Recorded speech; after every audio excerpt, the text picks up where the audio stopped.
Hello, how are you all? Thank you for watching. Apparently, there is some beef at the Daily Wire between Candace Owens and Ben Shapiro.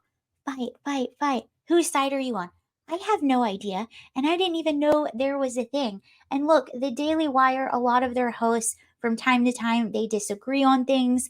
That's what it's all about. They even openly admit, yeah, we don't agree on everything, but that's why we're here for diversity of thought. But I don't know, this one seems to be a little bit more serious, and you can tell me by looking at Ben Shapiro's reaction. Now, I didn't know there was any beef between them until this video surfaced of Ben Shapiro just a few days ago.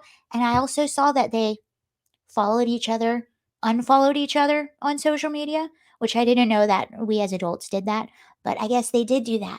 So let's look at this video of Ben Shapiro when he is clearly at an event and he's being asked over what he feels about Candace Owens's comments regarding the Israel conflict. So this is what he said. Now, obviously, Ben Shapiro has a much more emotional connection to Israel and the conflict there.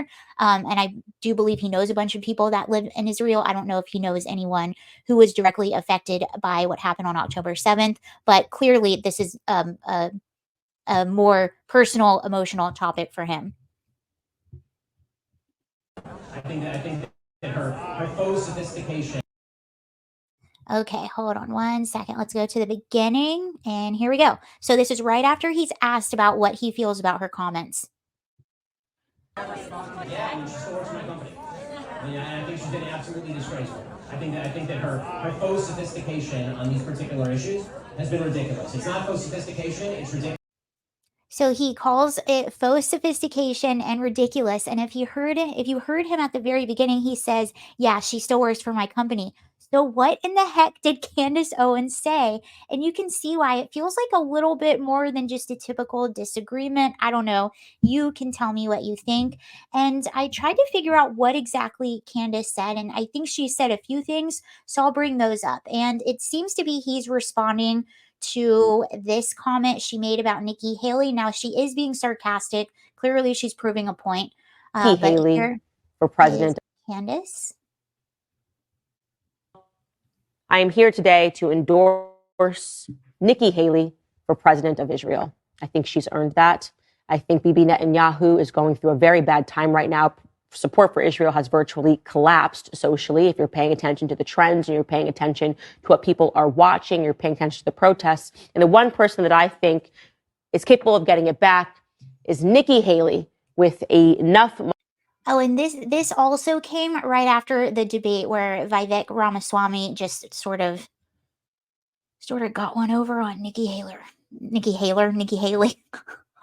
Money from foreign interest lobbies. So there it is, guys. I'm endorsing Nikki Haley, president of Israel. Okay, so there's that. And then here's another comment that she made, or something else she was talking about on her show, which I actually I get the point that she was making with this. Again, let me know if you agree or not. Okay, so it also says, this is from the Gateway Pundit. During a recent interview with Jewish comedian Ami Kozak, the Daily Wire's Candace Owens compared the treatment of innocent Jewish students on college campuses to the persecution of white students on campuses across America for years by BLM radicals. Owens explained that through the years, white students have been forced to endure threats by BLM activists, as well as insults and false accusations by radical leftist professors for the crime of being white. As she pointed out, that corporations never threatened to pull their funding over the treatment of white students by the radical left over their persecution of white students. Near the end of the discussion, outspoken Owens also condemned the people who are silent. Okay, we'll stop there. I mean, I kind of agree that that is true. That is a point. You can't say that that's not true. That this has been happening for years on college campuses, not just for white students, but for anyone who doesn't go along with their ideology. So it took until now for a lot of these people to realize how horrible and awful these universities are. Now, I'm all for anything that wakes people up. So I don't know. Let me know what you think about the conflict. Do you think there's trouble at the Daily Wire? Will Candace Owens be there very longer? Are they going to part ways? Or is this just a normal disagreement that they have? Or is it all for show? Was the whole thing just a show from the very beginning? I doubt that the whole thing was a show, but let me know what you think. I'll